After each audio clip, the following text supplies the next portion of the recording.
اعوذ باللہ من الشیطان الرجیم بسم اللہ الرحمن الرحیم اللہم وفقنا لما تحب وترضى واجعل عاقبت امورنا خیرا ولا تکلنا الى انفسنا طرفت عین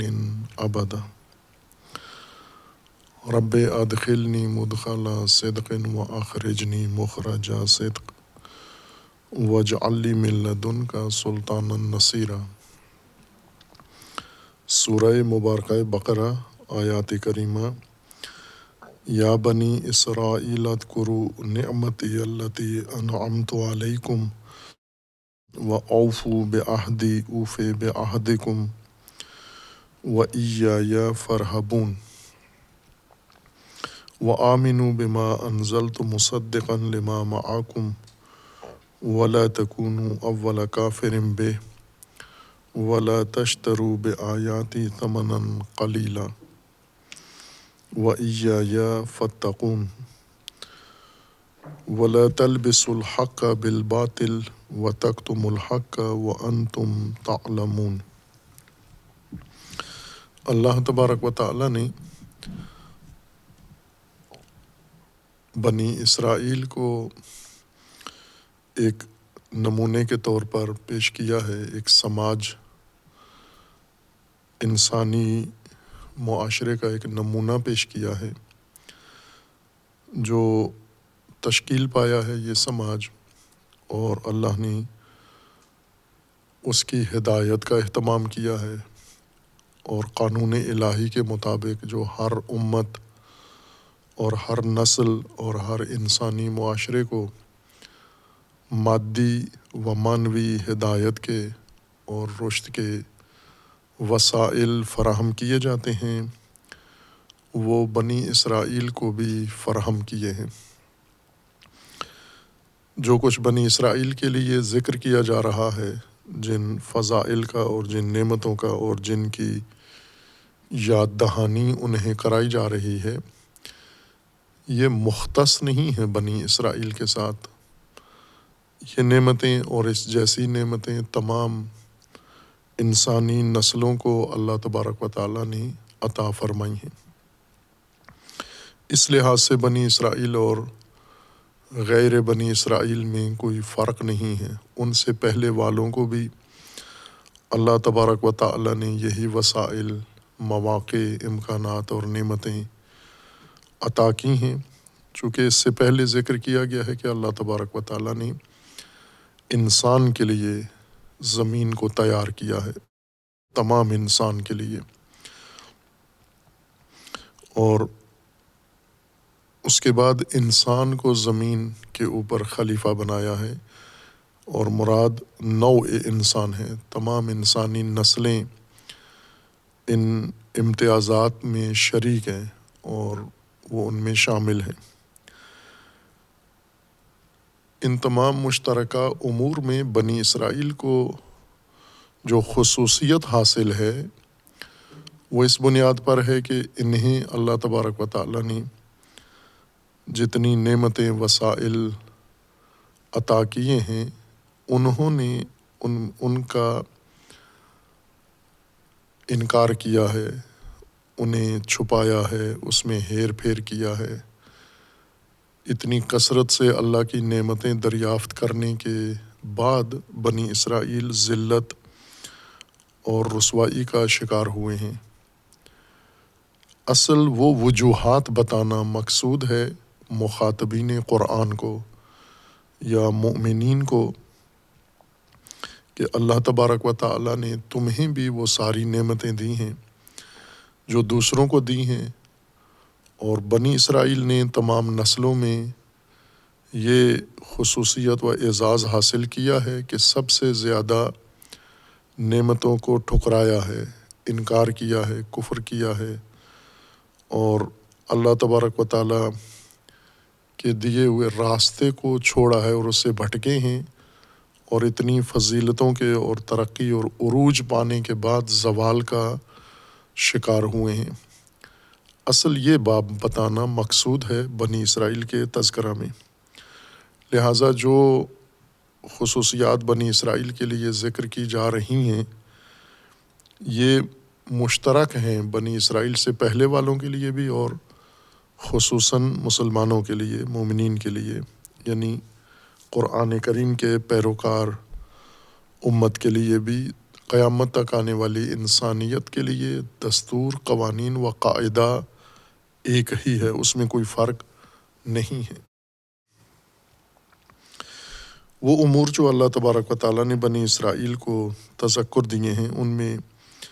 ایک بات یہ فرمائی ہے کہ آپ وہ ساری نعمتیں یاد کرو جو اللہ نے تمہیں عطا کی ہیں، یعنی یہ نعمتیں بھول چکے تھے۔ یہ امر اللہ تبارک و تعالیٰ کا اذکروا نعمتی اللتی انعمت علیکم، اللہ سے نعمتیں لینے کے بعد انہیں فراموش کر بیٹھے تھے۔ دوسرا حکم انہیں دیا گیا ہے وَأَوْفُوا بِعَہْدِي أُوفِ بِعَہْدِكُمْ، تم اپنا عہد وفا کرو تاکہ تمہارے ساتھ جو عہد کیا گیا ہے اللہ تبارک و تعالیٰ کی جانب سے وہ بھی وفا ہو جائے۔ اب یہ اس بات پر متفرع ہے کہ بنی اسرائیل کے ساتھ اللہ کا عہد تھا، جیسا کہ تمام انسانی طبقات و نسلوں کے ساتھ اللہ کا عہد ہے، اور بنی اسرائیل نے وہ عہد فراموش کر دیا، وہ ذمہ داریاں جو اللہ تبارک و تعالیٰ نے ان کے دوش پر ڈالی تھیں انہیں بھول گئے، وہ عہد اللہ کا وفا نہیں کیا، پورا نہیں کیا، اور اسی وجہ سے پھر ان کے حق میں جو اللہ کا وعدہ تھا وہ بھی پورا نہیں ہوا، چونکہ ان میں آپس میں تلازم ہے اللہ تبارک و تعالیٰ کے عہد میں اور جو انسان نے اللہ کے ساتھ عہد کیا ہے، اور یہ اس قانون و نظام کی بنیاد پر ہے کہ اللہ تبارک و تعالیٰ نے ایک نظام کی صورت میں تمام انسانوں کے لیے قانون خلقت بھی نظام بنا کر جاری کیا ہے اور قانون ہدایت بھی نظام کی صورت میں جاری ہے، نہ کہ انفرادی طور پر فرد فرد انسان کے لیے اللہ تبارک و تعالیٰ کا الگ الگ قانون ہے یا نظام ہے، یا اللہ تبارک و تعالیٰ کا ہر انسان کے لیے جداگانہ طور پر عمل ہے، بلکہ ایک قانون ہے، ایک نظام ہے،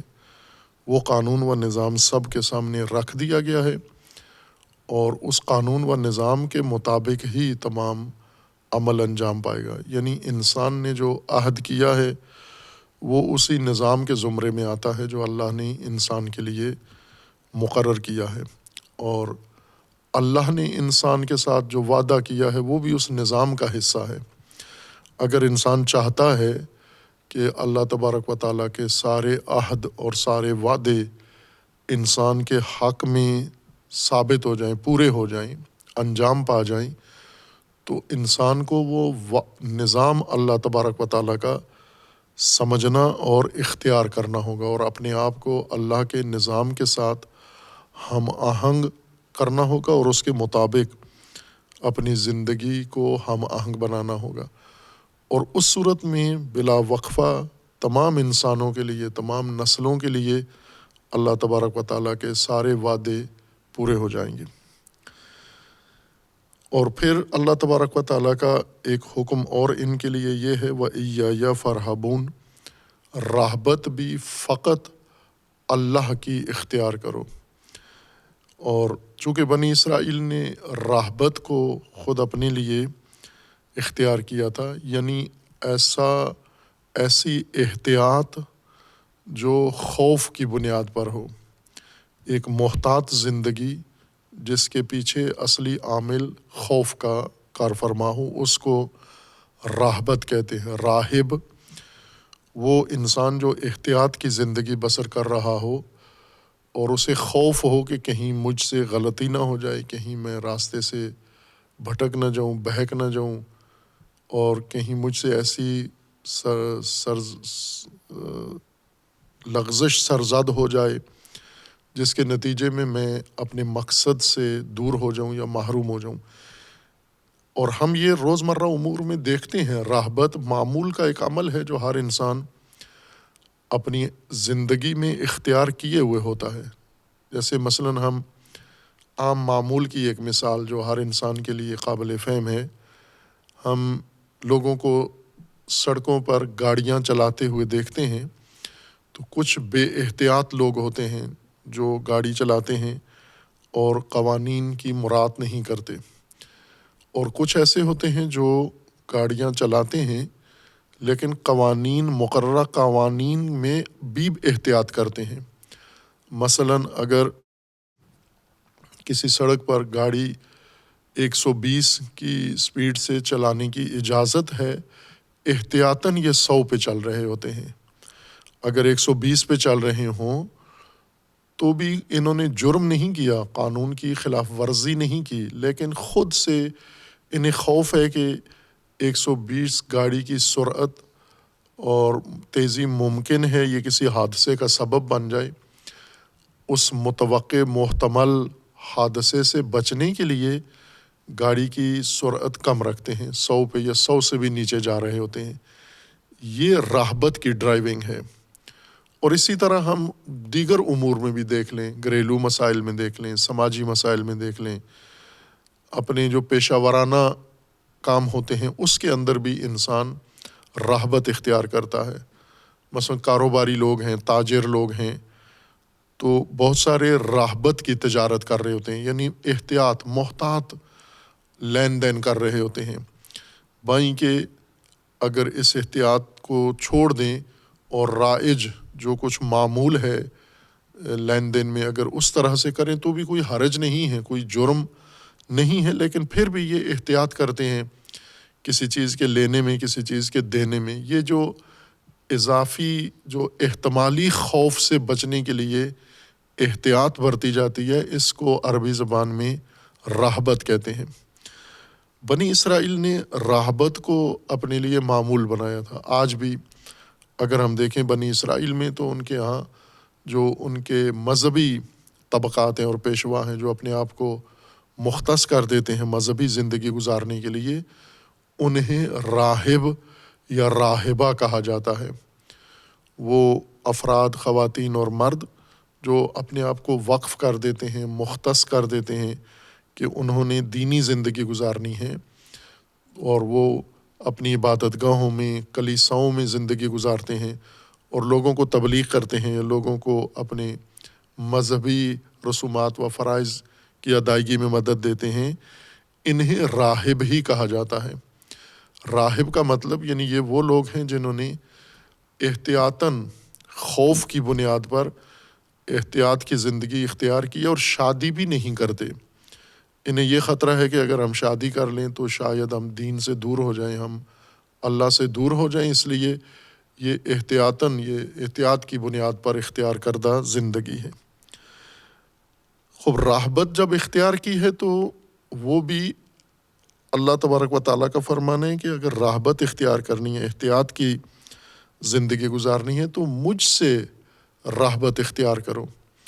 یعنی اگر احتیاط کرنی ہے تو اللہ تبارک و تعالیٰ نے جو آپ کے لیے قانون و نظام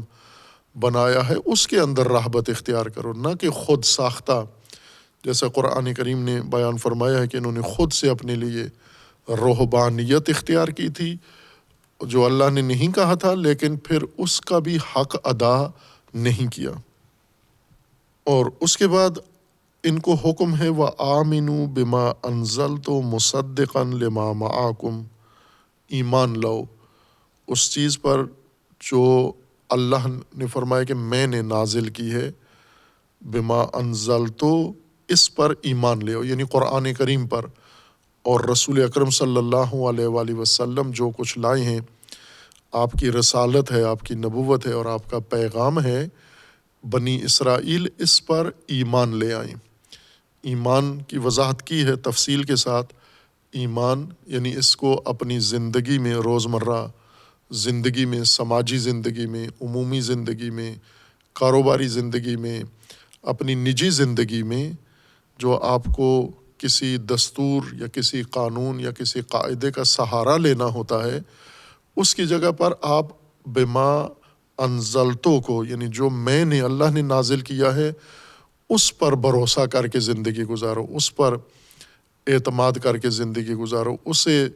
وسیلہ زندگی اختیار کر کے اور منشور زندگی اختیار کر کے زندگی گزارو۔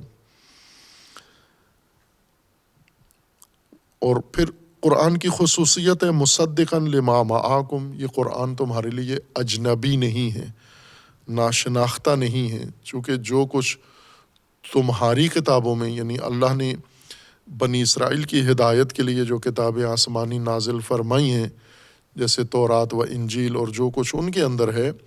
قرآن اس سب کی تصدیق کر رہا ہے، اس کی تائید کر رہا ہے، اس کو جھٹلا نہیں رہا۔ یعنی قرآن میں اور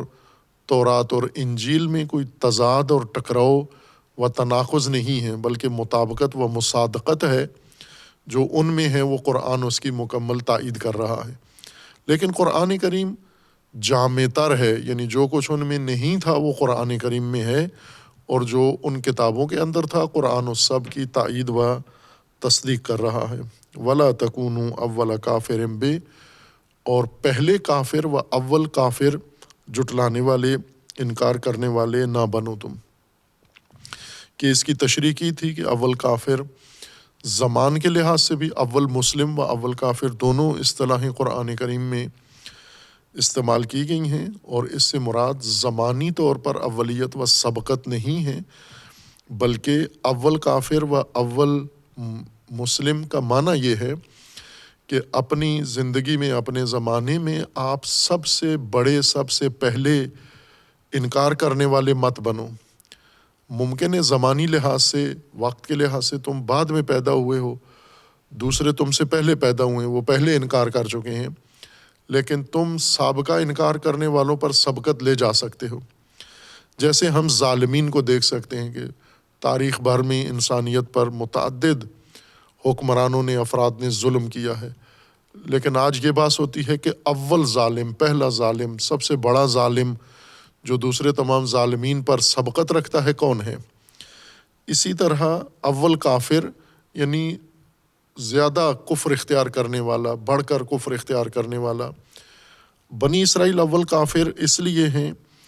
اور انہیں روکا گیا کہ نہ بنو، چونکہ ان کے پاس مشرکین کی طرح صورتحال نہیں ہے۔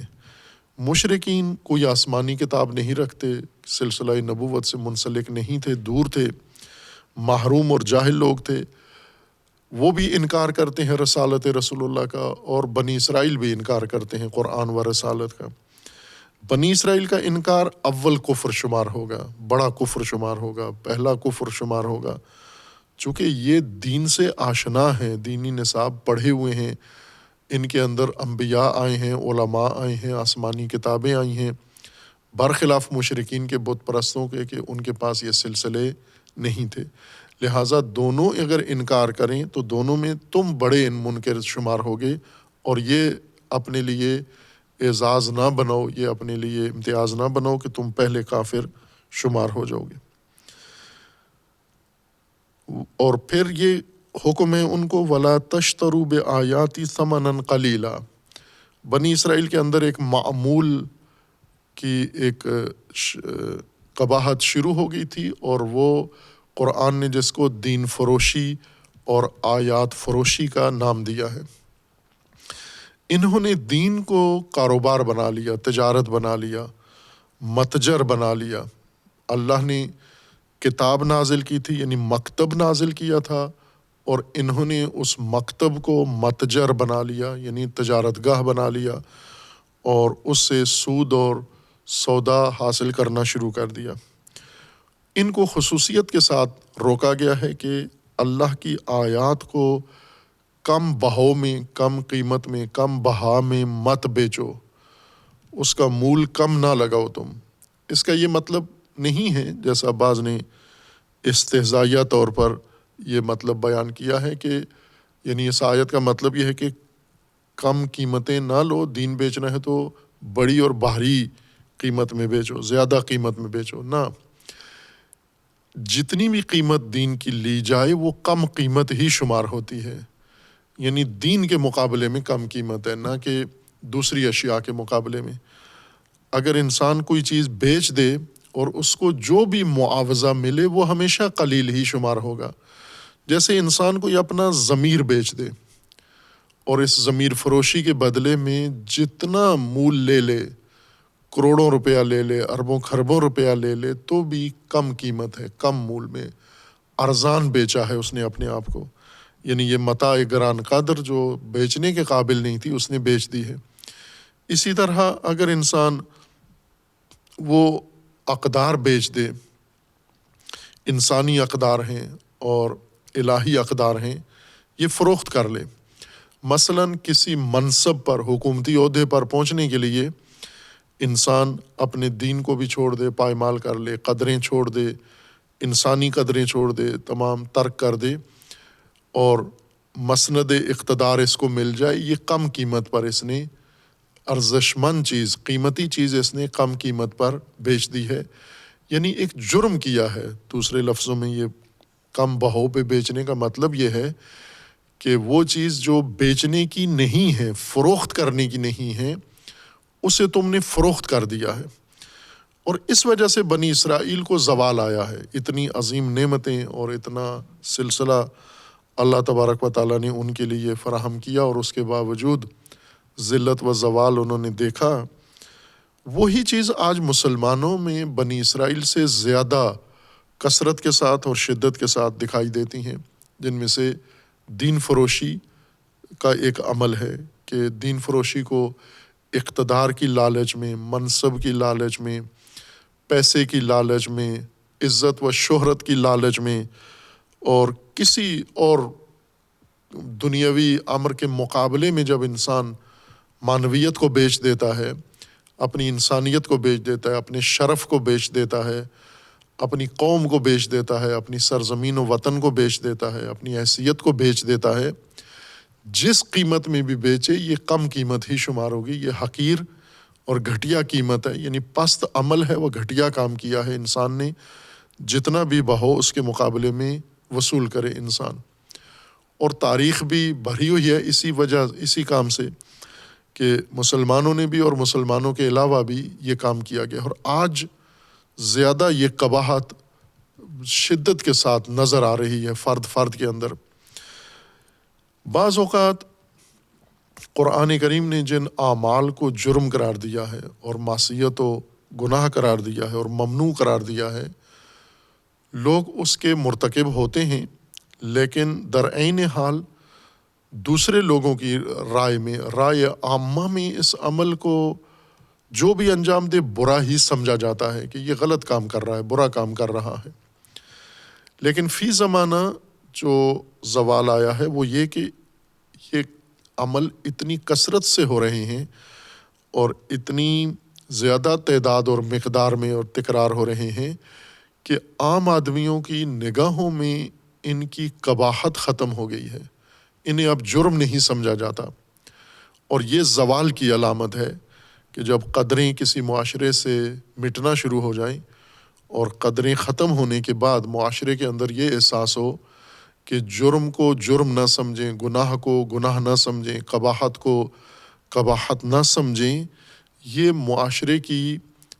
زوال کی ذلت کی علامت ہے، یہ پستی کی علامت ہے، گھٹیا معاشرے کی علامت ہے۔ یہ جیسا کہ آج ہم اسے آنکھوں سے دیکھ رہے ہیں اور محسوس کر رہے ہیں، مختلف میدانوں کے اندر ہم اسے دیکھ رہے ہیں، یعنی سب لوگوں کے سامنے جرم ہوتا ہے، جنایت ہوتی ہے، اور وہ جرم بھی انجام پا جاتا ہے جس کا کوئی تصور بھی نہیں کر سکتا، اور دوسرے انسان اس کو سرے سے محسوس بھی نہیں کرتے۔ جیسے فسق و فجور عام روزمرہ کا معمول ہے، اور قرآن نے جیسے مومن و فاسق میں فاصلہ ڈالا ہے کہ مومن و فاسق آپس میں مساوی نہیں ہیں، برابر نہیں ہیں، لیکن فسق و فجور اس کی قباحت عام آدمی کے ذہن سے نکل گئی ہے، چونکہ اتنا زیادہ عام ہو گیا ہے کہ عام آدمی فاسق سے بیزاری محسوس نہیں کرتا، فاسق سے دوری اختیار نہیں کرتا، فاسق انسان کو برا انسان نہیں سمجھتا۔ یہ پستی کی علامت ہے، یعنی اگر یہ کیفیت بن جائے، اس کا مطلب ہے کہ یہ پست معاشرہ ہے، بہت گھٹیا معاشرہ ہے، اور یہ اپنے زوال کی طرف آگے جا رہا ہے۔ اور جیسا اللہ تبارک و تعالیٰ نے فرمایا ہے کہ ہم کسی قریہ کو، معاشرے کو، آبادی کو ہلاک کرتے ہیں تو اس میں فاسق و فاسد لوگوں کو موقع دیتے ہیں، مترفین، وہ آ کے فسق و فجور و فساد پھیلاتے ہیں وہ عام ہوتا ہے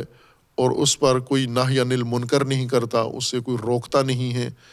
اس سے کوئی اجتناب نہیں کرتا، اور اس طرح کرتے کرتے اس فساد کا غلبہ ہو جاتا ہے معاشرے کے اوپر، اور جب فساد بر و بحر دونوں پر غالب آ جاتا ہے، ظہر الفساد فی البر والبحر، اس وقت اللہ کا حکم اجرا ہوتا ہے، یعنی قانون خدا جاری ہوتا ہے، اور اس قریہ اور آبادی یا اس نسل کا خاتمہ ہو جاتا ہے۔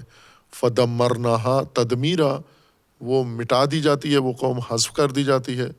اور اس کے بعد ان کی جگہ پر نئی نسلیں آتی ہیں، اور ان کے بھی قوانین نئی نسلوں کے وہی ہیں جو اس تباہ حال اور زوال یافتہ نسل کے ہیں۔ اسی آیا 41 میں جو حکم اللہ تبارک و تعالیٰ نے انہیں دیا ہے، وَإِيَّايَ فَاتَّقُونِ، فقط مجھ سے تقوی اختیار کرو، فقط میرا تقوی اختیار کرو۔ کہ یہ تعبیر پہلے بھی گزری ہے آیا 40 میں، وَإِيَّايَ فَارْهَبُونِ، اور اس میں ہے وَإِيَّايَ فَاتَّقُونِ۔ اس آیت کا اختتام إِيَّايَ فَارْهَبُونِ پر ہے، اور اس آیت کا اختتام وَإِيَّايَ فَاتَّقُونِ پر ہے۔ دونوں ترکیبیں ایک ہی معنی رکھتی ہیں،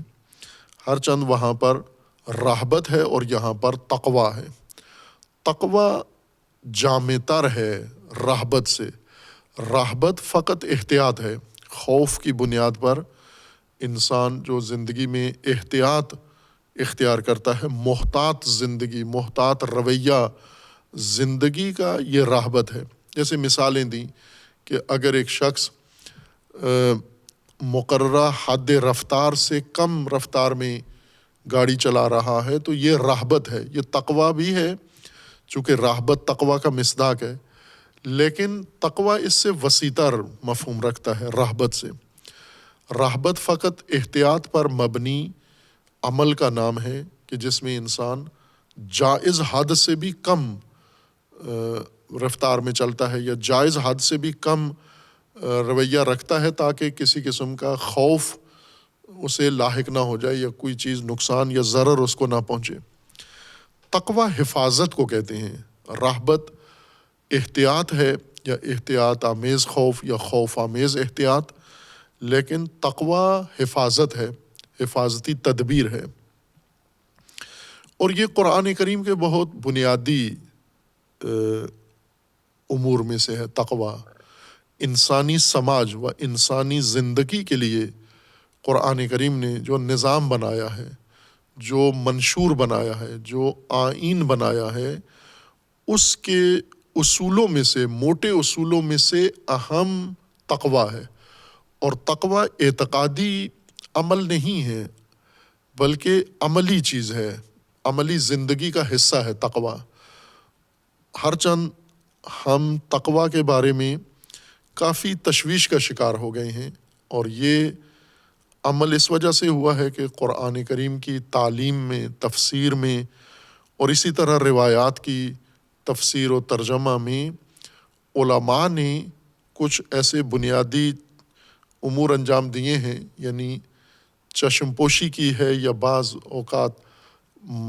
کسی معنی کو سمجھانے کے لیے، سمجھنے کی سہولت کے لیے کسی بات کے لازمہ کا ذکر کیا ہے، وہی چیز اس کا معنی بن گیا ہے، اور وہی رواج اس نے پکڑ لیا ہے کہ تقوی کا معنی ہم عموماً خوف کرتے ہیں، ڈرنا۔ ایایا فتقونی، فقط مجھ سے ڈرو، یہ تمام مترجمین اس کا ہی یہی ترجمہ کرتے ہیں۔ اور یہاں یہ وہ بات آ جاتی ہے جہاں مسلک و مذہب کا اختلاف ختم ہو جاتا ہے، یعنی قرآن کریم کی تفسیر میں جب بھی کوئی ایسا مفہوم جو زیادہ قرآن سے مطابقت نہیں رکھتا، اس مطلب میں فرقے مذاہب ایک ہو جاتے ہیں، وہی سرسری بات یا غیر دقیق بات کو سارے اپنا لیتے ہیں، اس میں اختلاف نہیں کرتے، اور باقی اہم امور یا باقی غیر اہم امور میں آپس میں الگ الگ تفسیریں کرتے ہیں، کوئی اس کی کیا تفسیر کرتا ہے، کوئی کیا تفسیر کرتا ہے۔ ہم پہلے آغاز سورہ بقرہ میں ہدن للمتقین کے ذیل میں تقوی سے مفصل بحث کر رہے ہیں، لیکن تقوی کی بات چونکہ منحصر اس آیت کے اندر نہیں ہے بلکہ سراسر قرآن میں یہ بحث پھیلی ہوئی ہے، جاری ہے، اور ہمیں اسی حد تک بحث کرنی ہوگی جس حد تک قرآن تقوی کو لے کے جا رہا ہے۔ یوں نہیں ہے کہ کسی جگہ تقوی کی بات تفصیل سے کر کے پھر اس کی طرف حوالہ دیں ہم۔ ہر آیت کے ذیل میں جہاں تقوی کا ذکر آتا ہے وہاں اس مطلب کو تکرار کرنے کی ضرورت ہے، اور اس لیے بھی تقوی کا معنی تکرار کرنے کی ضرورت ہے کہ تقوی کا غیر دقیق معنی راسخ ہو چکا ہے، پک گیا ہے لوگوں کے ذہنوں میں، علماء کے ذہنوں میں اور مومنین کے ذہنوں میں رچ بس گیا ہے۔ یعنی تقوی سنتے ہی اس کا معنی ڈرنا ذہن میں آ جاتا ہے، یا پرہیز،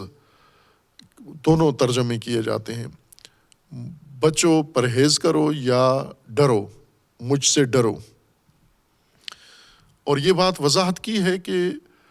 ڈر کے لیے قرآن کریم نے متعدد الفاظ استعمال کیے ہیں، جن میں سے خود لفظ خوف،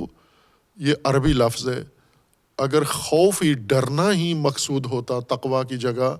یا تقوی کے لفظ کے ذریعے سے ڈرانا مقصود ہوتا، یا ڈر کا معنی تفہیم کرنا مقصود ہوتا، تو خوف کا لفظ ہی استعمال کر دیا جاتا۔ جیسا کہ قرآن کریم نے کثرت سے قرآن میں خوف کا لفظ استعمال کیا ہے، جہاں خوف کا معنی بتانے کی ضرورت تھی وہاں خوف ہی کا لفظ استعمال کیا ہے۔ اور پھر اس کے علاوہ اور بہت سارے ملتے جلتے الفاظ ہیں جن کا ترجمہ خوف کیا جاتا ہے، جیسے رہبت ہے، کہ رہبت کے معنی میں خوف ملحوظ ہے، لیکن رہبت کا مطلب خوف نہیں ہے۔ خوف کا معنی خوف ہے، رہبت خوف پر مبنی احتیاط ہے، خوف پر مبتنی احتیاط ہے، یعنی وہ احتیاط جس کے پیچھے خوف کار فرما ہو اس کو احتیاط کو رہبت کہتے ہیں، مترادف نہیں ہے خوف اور رہبت۔ اسی طرح خشیت ایک اور لفظ ہے جو قرآن کریم میں ڈرنے کے معنی میں استعمال کیا جاتا ہے، خشیت اللہ، اللہ کا ڈر۔ خشیت کا مطلب ہی ڈر نہیں ہے، ہر چند اس کے معنی میں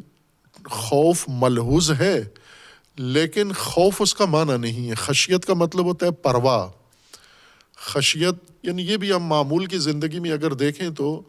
پرواہ کو زیادہ بہتر سمجھ سکتے ہیں کہ کس کو، اردو میں جس کو پرواہ کہا جاتا ہے، یا اردو سے ملتی جلتی زبانوں میں اردو کے تحت جو زبانیں آتی ہیں، یا اردو کے اندر جو زبانیں اردو کی ترکیب میں شامل ہیں، ان کے اندر بھی یہ لفظ پرواہ ہی استعمال کیا جاتا ہے۔ اور اس کو ہم معمولات میں دیکھیں، لوگ جس طرح رہبت احتیاط کرتے ہیں، اسی طرح پرواہ بھی بہت کرتے ہیں۔ مثلا انسان جب گھر سے نکلتا ہے یا گھر کے اندر ہے تو گھر کے اندر بھی بہت ساری چیزوں کی پرواہ کرتا ہے، یعنی ان چیزوں کو مد نظر رکھ کر اپنے لیے کوئی طریقہ کار یا عمل سوچتا ہے۔ مثال میں دیتا ہوں کہ بچے جن کے ماں باپ گھر میں ہی ہوں، والد گھر میں ہوں، والدہ گھر میں ہوں،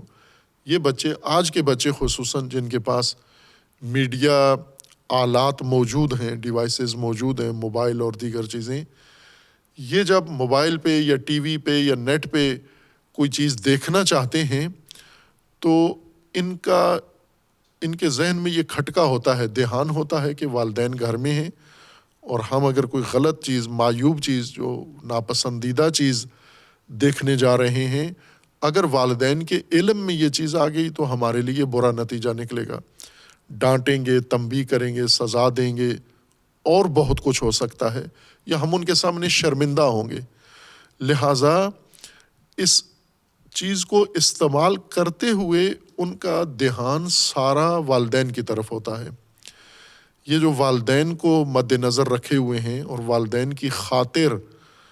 بہت کچھ کرنا چاہتے ہیں لیکن نہیں کر رہے، چونکہ ماں باپ گھر میں ہیں یا ماں باپ ہمیں دیکھ رہے ہیں، اس کیفیت کو پرواہ کہتے ہیں۔ یعنی وہ کام جو کرنے کا انسان ارادہ رکھتا ہے، یا اگر کوئی نہ ہو،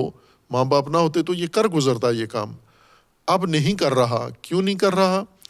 خشیت الوالدین، والدین کی پرواہ کرتے ہوئے، والدین کو مد نظر رکھتے ہوئے، ملحوظ رکھتے ہوئے، اور والدین کے احترام میں یہ کام نہیں کر رہے۔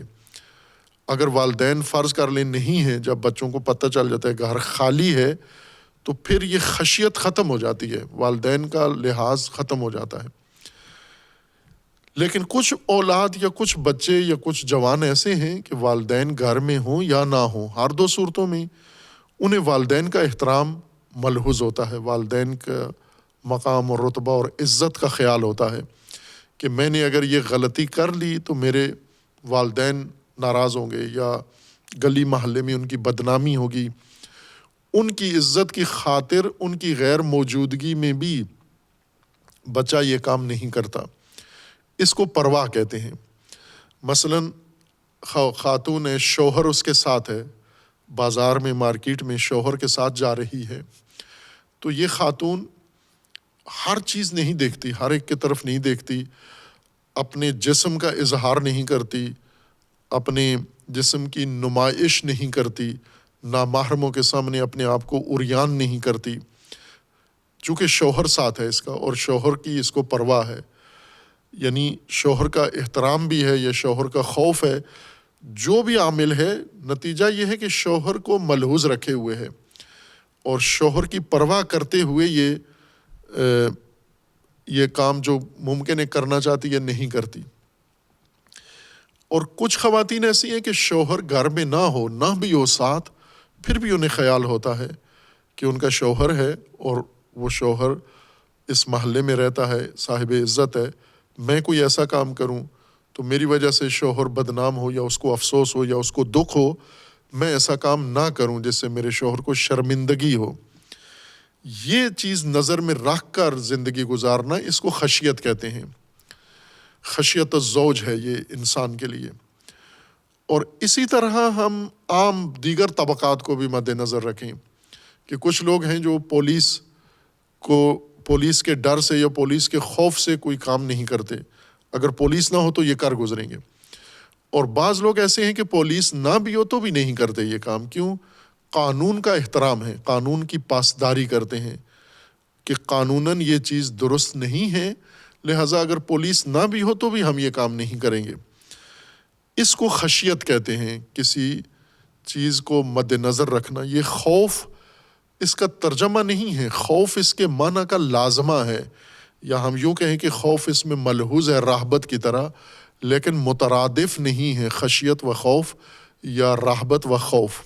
خوف ایک الگ چیز ہے اور خشیت و رہبت الگ الگ معنی ہے۔ تقویٰ ان سب سے الگ ہے۔ تقویٰ کا مطلب خشیت بھی نہیں ہے، تقویٰ کا مطلب رہبت نہیں ہے، تقویٰ کا معنی خوف بھی نہیں ہے۔ تقویٰ کا مطلب حفاظت ہے۔ حفاظت کس چیز سے؟ اس چیز سے حفاظت جو انسان کو شدید نقصان پہنچا سکتی ہے، جو انسان کو ہلاک کر سکتی ہے، جو چیز مہلک ہو سکتی ہے، جان لیوا چیز ہے انسان کی زندگی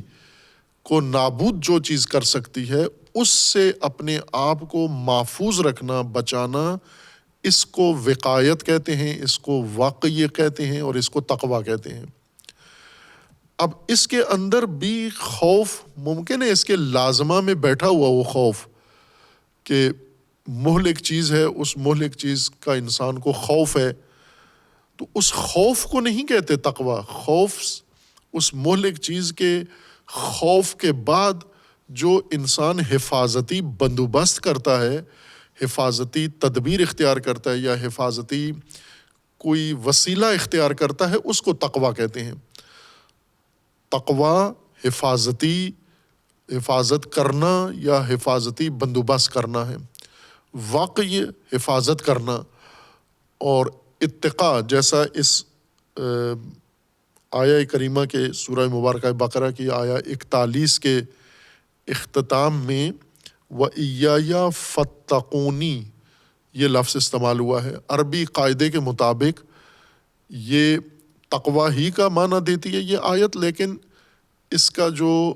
باب ہے، صرفی باب، وہ ہے افتعال، باب افتعال اس کو کہا جاتا ہے۔ خوب اتنی عربی عام لوگوں کو سیکھنی چاہیے قرآن کریم سمجھنے کے لیے، اور آسان ہے، اتنی مشکل نہیں ہے۔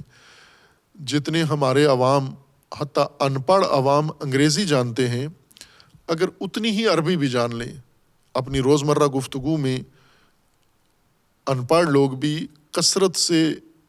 انگریزی لفظ کے الفاظ استعمال کرتے ہیں، اور بعض صحیح استعمال کرتے ہیں۔ بعض اوقات تو پڑھے لکھے اور غیر پڑھے لکھے سارے غلط لفظ انگریزی کا استعمال کرتے ہیں، لیکن بعض اوقات تعلیم یافتہ یا غیر تعلیم یافتہ انسان انگریزی رائج الفاظ جو ہو چکے ہیں رائج، ان کو صحیح استعمال کرتے ہیں اور ان کا معنی بھی سمجھ رہے ہوتے ہیں۔ ہم یہ بدگمانی پیدا نہیں کر سکتے کہ یہ شخص پڑھا لکھا نہیں ہے، انگریزی کا لفظ استعمال کر رہا ہے اور اسے اس کا معنی پتہ نہیں ہے۔ مثلاً ہم روزمرہ الفاظ میں جو الفاظ ہماری اردو کا حصہ بن گئے ہیں اور ان کا متبادل اب کسی کو بھی معلوم نہیں، بابائے اردو کو بھی نہیں پتہ۔ جیسے لفظ ہے بٹن، انسان قمیض بناتا ہے اور بٹن جس چیز کو کہتے ہیں ہم، قمیض پہ لگا ہوتا ہے، بازو پہ لگا ہوتا ہے، لباس کا ایک عام حصہ ہے۔ اس کے لیے کیا اردو لفظ ہے؟ آج کے اردو ادیب یہ اردو دانی کا ثبوت پیش کر سکتے ہیں کہ بٹن تو انگریزی لفظ ہے، جبکہ یہ شے جس کو بٹن کہتے ہیں یہ انگریزی آنے سے پہلے یہ تھا، موجود تھا، ہر تہذیب میں ہے، اور ہر تہذیب میں اس کا علیحدہ لفظ ہے۔ عربی میں اس کا الگ لفظ ہے اور فارسی میں اس کے لیے الگ لفظ ہے، باقی زبانوں میں اس کے لیے الگ لفظ ہے، لیکن اردو پنجابی میں اس کے لیے کوئی لفظ نہیں ہے۔ نہ کہ نہیں ہے،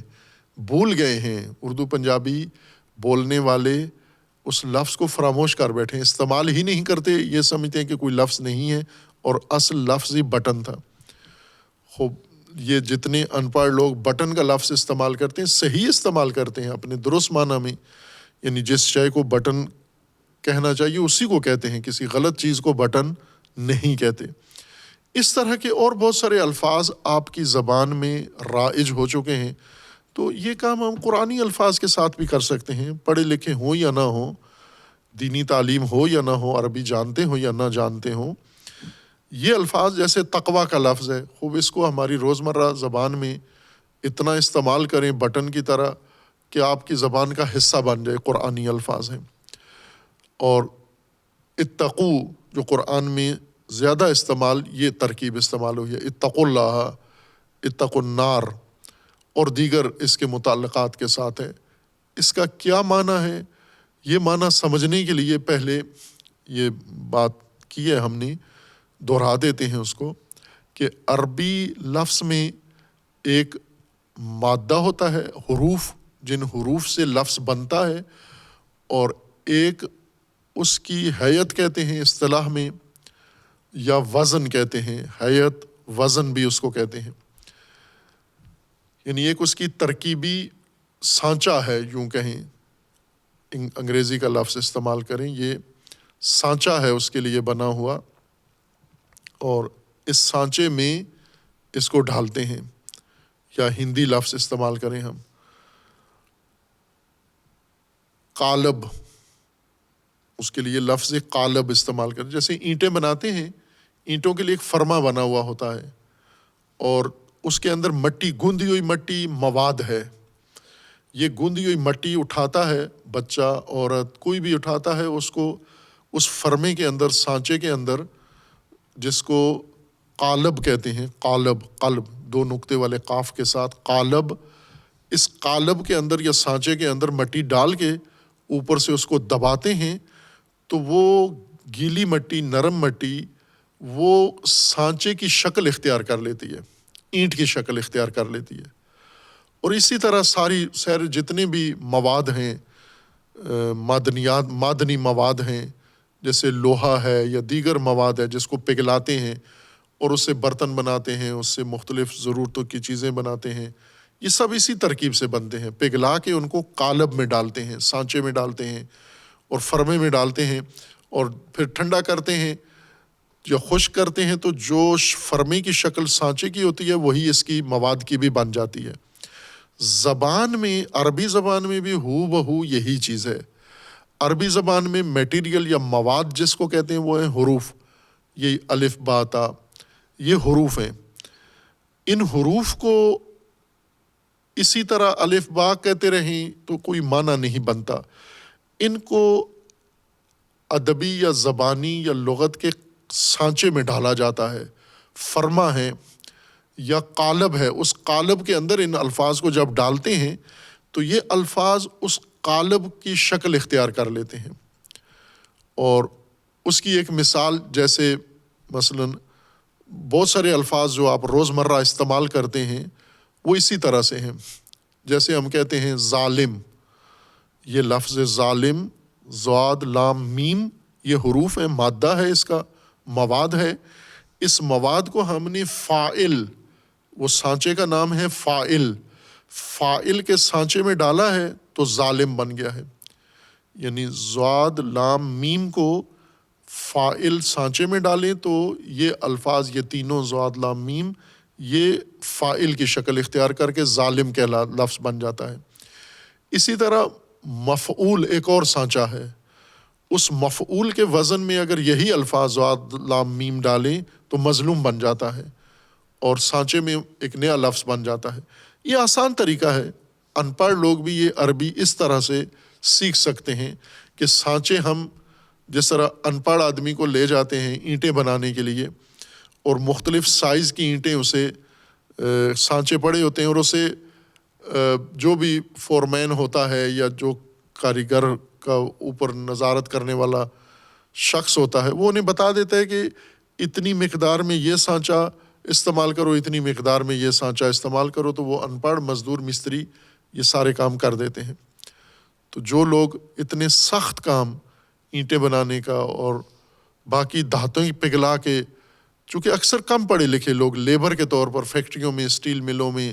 یا حتیٰ سنیارے کی دکان پر دیکھیں تو پڑھے لکھے نہیں ہوتے، زیادہ لوگ ماہر ہوتے ہیں، کاریگر ہوتے ہیں، جنہیں مواد کو سانچوں میں ڈالنا آتا ہے اور سانچوں سے مواد بنا ہوا نکال کے اس کو رگڑ کے اس کو قلعی کر کے چمکا کے دکانوں پہ رکھتے ہیں، پھر پڑھے لکھے جا کے خرید کے استعمال کرتے ہیں اس کو۔ لیکن بنانے والے زیادہ ان پڑھ ہوتے ہیں۔ الفاظ بھی اسی طرح، یہ ان پڑھ لوگ اگر تھوڑا اپنے آپ کو ذہنی طور پر آمادہ کریں کہ ہم یہی کام جو دھاتوں میں کرتے ہیں، جو مٹی کے ساتھ کرتے ہیں، یہی کام ہم لغت کے ساتھ بھی کرتے ہیں۔ اگر ہمیں لغت کے سانچے پتہ چل جائیں اور الفاظ بھی ہمیں پتہ چل جائیں تو ہم ان سانچوں میں یہ الفاظ ڈالتے رہیں گے۔ جیسے فاعل ایک سانچہ ہے، اس میں ضاد لام میم ڈالو ظالم، کاف تے بے ڈالو کاتب، اسی طرح نون صاد رے ڈالو ناصر، اسی طرح ضاد رے بے ڈالو ضارب۔ تو اتنے الفاظ سے آپ ایک سانچے کے ذریعے ہزاروں الفاظ بنا سکتے ہیں۔ اسی طرح یہی مفعول ایک اور سانچہ ہے، اس میں ڈالتے جائیں تو اتنے الفاظ بنتے جائیں گے۔ بہت آسان ہے عربی قاعدہ۔ انہی سانچوں میں سے ایک سانچے کا نام ہے افتعال۔ افتعال، الف فے تے عین الف لام، افتعال، اس کو تلفظ، سانچے کا نام ہے افتعال۔ اس میں آپ جو الفاظ ڈالیں وہ اس سانچے میں آ کر ایک شکل اختیار کر لیتے ہیں۔ مثلاً جیسے قبل، قاف بے لام، قاف دو نقطے والا، قبل، قبل و بعد، قبل کو آپ اس باب میں ڈالیں آپ، اور اسی طرح بعد کو آپ اس میں ڈالیں، کتاب کو اس میں ڈالیں۔ اسی طرح کوئی بھی لفظ آپ لے کے اس قالب میں ڈالیں، وہی قالب والی شکل یہ لفظ اختیار کرتا جائے گا۔ مثلاً آپ شغل کو افتعال میں ڈالیں تو اشتغال، کاف تے بے کو ڈالیں اکتتاب، افتعال کے وزن میں ڈالیں تو یہی لفظ بنتا جائے گا۔ اور نون صاد رے کو ڈالیں انتصار۔ افتعال ایسا سانچہ ہے کہ کوئی بھی اس میں ڈالو الفاظ، یہ فوراً آپ کو ایک نیا لفظ بنا کے آپ کے سامنے رکھ دے گا۔ اس میں سانچے میں، افتعال کے سانچے میں اگر ہم تقویٰ ڈالیں، واو قاف یہ تین لفظ ڈالیں اگر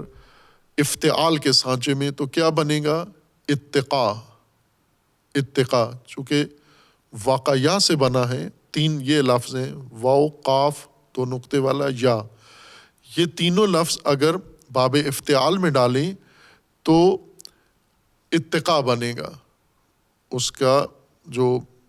یعنی اصل کچھ اور بنے گا، وہ آخری شکل جو اختیار کرتا ہے صرفی قواعد کے مطابق تو وہ اتقا بنے گا. خوب، اس لفظ کا معنی کیا ہوتا ہے؟ یعنی اس سانچے میں جب کوئی لفظ چلا جاتا ہے، حرف چلا جاتا ہے، حروف، تو معنی میں فرق پڑتا ہے یا نہیں ہوتا؟ بھلے معنی میں فرق پڑ جاتا ہے. معنی میں فرق یہ پڑتا ہے جیسے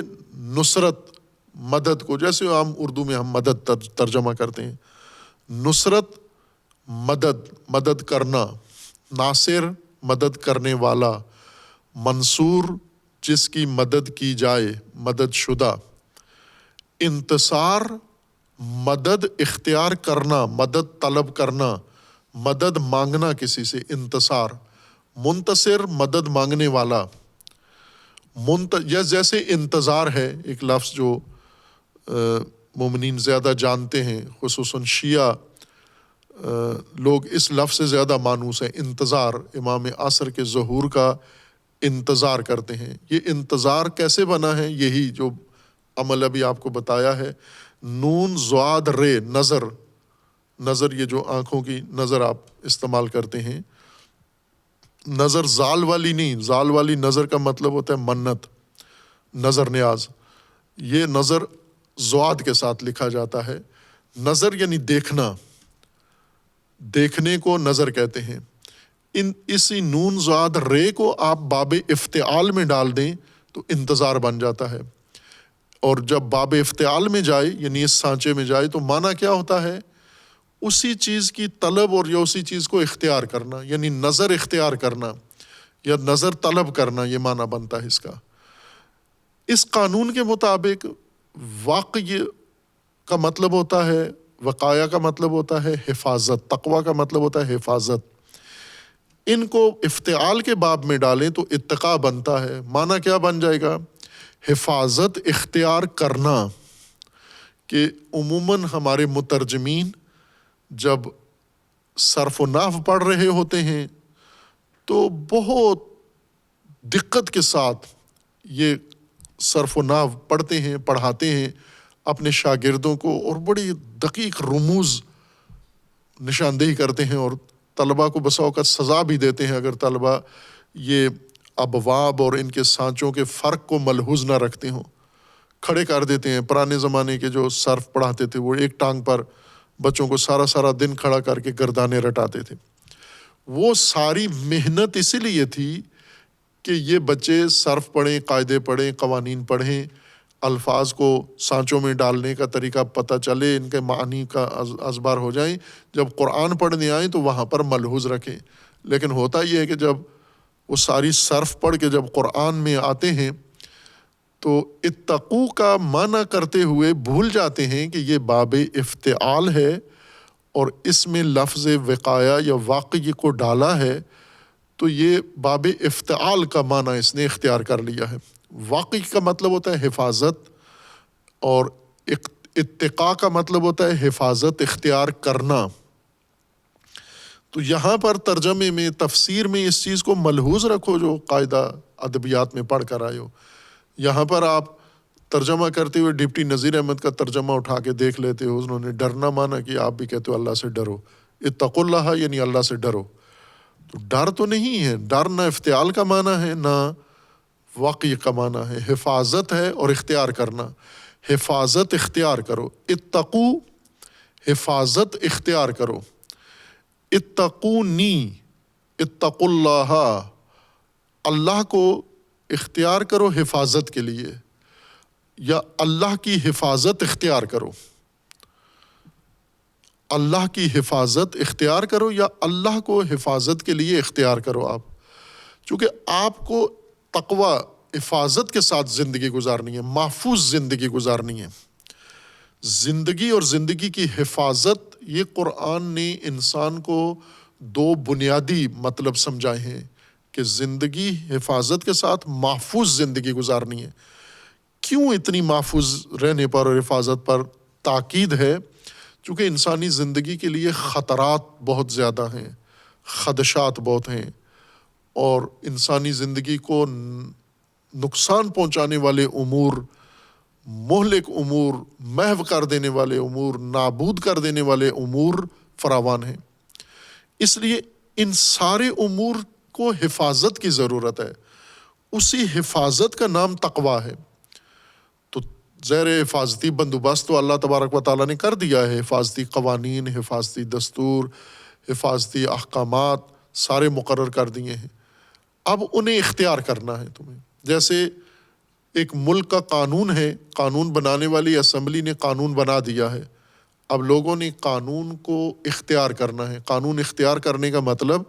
یعنی روزمرہ کے معمول کے کاموں میں قانون پر عمل درآمد کرنا ہے اور قانون کو بروئے کار لانا ہے۔ اتقاء کا مطلب اتقو یعنی معمول کی روزمرہ زندگی میں حفاظتی تدبیر کو بروئے کار لانا، اختیار کرنا یعنی بروئے کار لانا ہے۔ کون سی تدبیر؟ جو اللہ تبارک و تعالیٰ نے مقرر کی ہیں۔ اس لیے ہدایت اور حفاظت یہ دونوں اللہ کی طرف سے انسان کو عطا کی گئی ہیں۔ نہ ہدایت انسان خود اپنے لیے مقرر کر سکتا ہے اور نہ حفاظت اپنے معاملات کی انسان خود اختیار کر سکتا ہے، یہ دونوں اللہ تبارک و تعالیٰ کی جانب سے ہیں۔ اب انسان حفاظت تو کرتا ہے، یعنی ہر انسان حفاظتی بندوبست ضرور کرتا ہے۔ ہم کسی بھی انسان کو دیکھیں، کوئی ایک فرد بھی ہمیں، حتیٰ بے وقوف احمق پاگل بھی ہمیں حفاظت کے بغیر نظر نہیں آتا۔ اس نے بھی اپنی فہم کی حد تک اپنی حفاظت کا انتظام کیا ہوا ہے۔ بس گاڑی آ رہی ہے، پاگل آگے گاڑی کے نیچے نہیں جاتا، سائڈ پہ کھڑا ہوتا ہے۔ اور یہ حفاظتی شعور سب کے اندر ہے، انہیں پتہ ہے کہ ہمیں بچنا ہے، اپنی حفاظت کرنی ہے، سردی گرمی سے اپنی حفاظت کرنی ہے، موسم سے اپنی حفاظت کرنی ہے، مہلک چیزوں سے، بیماریوں سے اپنی حفاظت کرنی ہے، نقصان دہ چیزوں سے، یا یہ جانور خطرناک درندے ہیں ان سے اپنے آپ کو بچانا ہے۔ یہ وہ عام عمل ہے جو انسان روزمرہ زندگی میں اختیار کرتا ہے۔ ان معمولی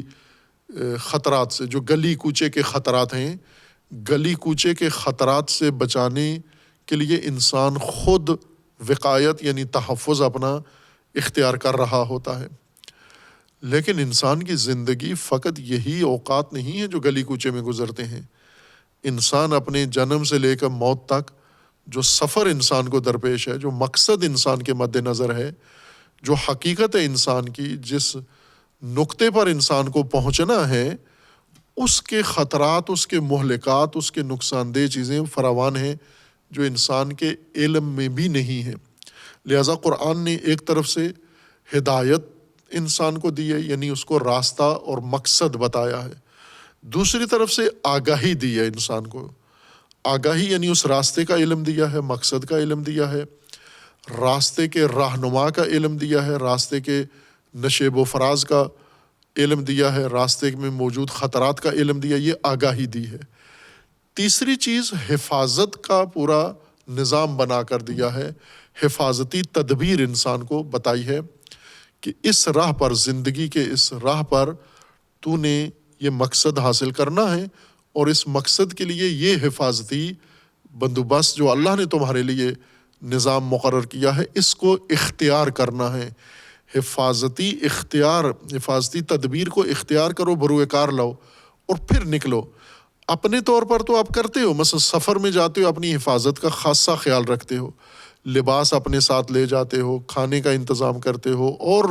بہت ساری چیزیں حفاظت کے نقطۂ نگاہ سے ساتھ رکھتے ہو۔ آپ اپنی اشیاء کی حفاظت، موبائل کی حفاظت کے لیے کتنا انتظام کرتے ہو، اپنی قیمتی چیزوں کا، اپنے گھر، اپنے بیوی بچوں کی حفاظت کا انتظام کرتے ہو۔ تو جو اصل زندگی کا منہج ہے، راستہ ہے، اور اصل زندگی کا سفر ہے، اس کی حفاظت نہیں کرتے، کیونکہ اس کا شعور ہی نہیں ہے تمہارے اندر، آگاہی نہیں ہے۔ اس لیے قرآن نے اس کی آگاہی بھی دی ہے اور ہدایت بھی دی ہے اور اس کی حفاظت کا بھی اہتمام کیا ہے۔ لہٰذا بنی اسرائیل کو جہاں پر حکم ہے کہ اللہ کی نعمتوں کو یاد کرو، اللہ کے عہد پورے کرو اور اللہ سے رغبت فقط اختیار کرو، جو اللہ نے نازل کیا اس پر ایمان لے آؤ اور اس کا انکار نہ کرو اور اللہ کے دین کو اور آیات کو فروخت مت کرو، وہیں پر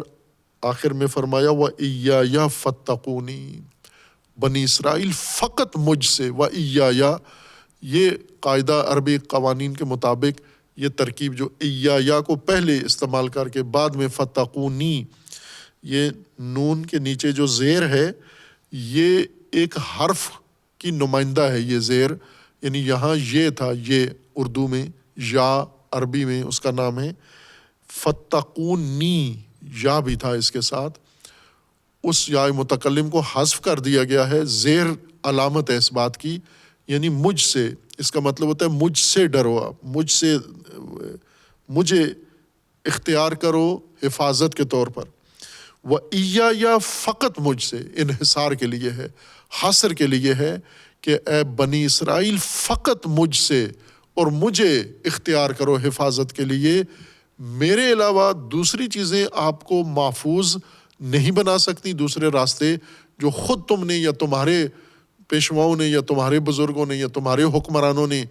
تمہاری حفاظت کے لیے مقرر کیے ہیں، وہ تمہیں محفوظ